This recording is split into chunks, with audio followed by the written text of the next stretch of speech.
తిరుమలకు వచ్చారు.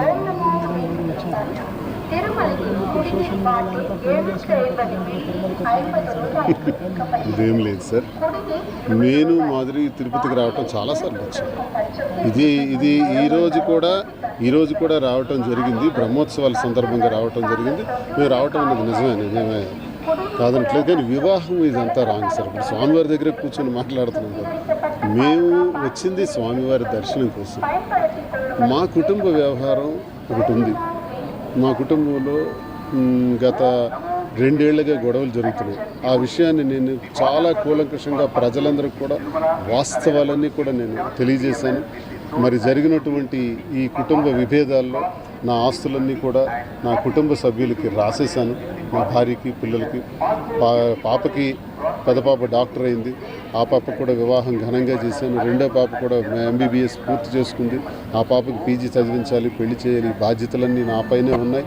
మరి నేను చేయాల్సినటువంటి ప్రజాసేవలో భాగంగా మరి ప్రజాప్రతినిధిగా చేయవలసినటువంటి బాధ్యతలు కూడా నాకున్నాయి. మరి వివాహం అని మీరు అంటున్నారు.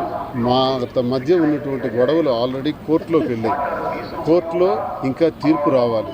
కోర్టులో తీర్పు రాకుండా ఇటువంటి ప్రస్తావన అన్నది జరగదు. అదంతా కరెక్ట్ కాదండి. మేము కేవలం స్వామివారి దర్శనం కోసం ఈరోజు రావటం జరిగింది. జనాల్లో వచ్చే ప్రజాప్రతినిధి కాబట్టి జనాల్లో వచ్చే లేదండి, అదే నేను చెప్తున్నాను. ఇప్పుడు ఏదైతే ప్రచారం జరుగుతుందో మేమిద్దరు వివాహం చేసుకుని దానికి ఈరోజు వచ్చామని, అందుకే దర్శనం చేసుకున్నామని, అది అబద్ధం అండి. ఈరోజు కేవలం దర్శనానికి మాత్రమే మేము వచ్చాము. గతంలో కూడా చాలాసార్లు రావటం జరిగింది. నేను ఇదివరకు మీడియాలో కూడా చెప్పాను. ఇప్పుడు అలాగే వచ్చాను తప్ప కోర్టులో కేసులు ఉంటుండగా నాకు వాణికి మధ్య సంబంధించినటువంటి కోర్టు తీర్పు ఏ రకంగా ఉంటుందో తెలియదు. ఇంకా ఆమె కూడా వివాహిత, ఆమె కూడా కోర్టులో వాళ్ళు కూడా డిసైడ్ చేసుకోవాలి. ఇవన్నీ నిర్ణయాలు జరిగిన తర్వాత తీర్పు అంటూ డివర్స్ జరిగితే 2 వైపులు అది జరుగుతుంది. కేవలం నాకు గత 2 ఏళ్లుగా మా ఇంట్లో జరిగినటువంటి గొడవల కారణంగా నా దువాడవాణి ఇంటికి తాళం వేసేసి ఇంటికి రానివ్వకుండా కూడా ఇబ్బందులు పెట్టినటువంటి ఈ పరిస్థితుల్లో ఆ రోజు నుంచి ఈ రోజు వరకు కూడా మాదిరి నా సదుపాయాలన్నీ, భోజన సదుపాయాలు కానీ అన్ని కార్యక్రమాలు తనే చూస్తుంది. ఆ రకంగానే రావటం జరిగింది తప్ప గతంలో వచ్చే విధంగానే జరుగుతుంది తప్ప ఇదేదో కొత్తగా ఈరోజు ఏదో జరిగింది, వివాహం జరిగింది అన్నదని నేను తీవ్రంగా ఖండిస్తున్నాను. అదంతా అబద్ధం. స్వామివారి సన్నిధిలోనే మేము ఈరోజు వివాహం చేసుకోవడానికి వచ్చామని చెబుతున్నారు. అది రాంగ్. సన్నిధిలో నేను అబద్ధం ఆడతాను.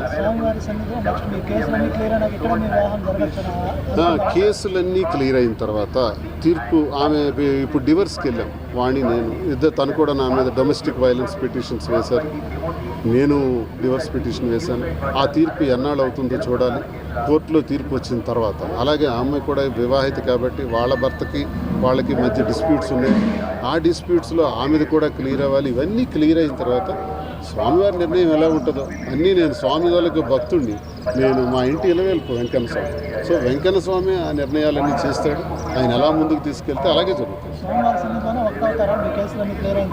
అదంతే స్వామివారికి ఆ బాధ్యత.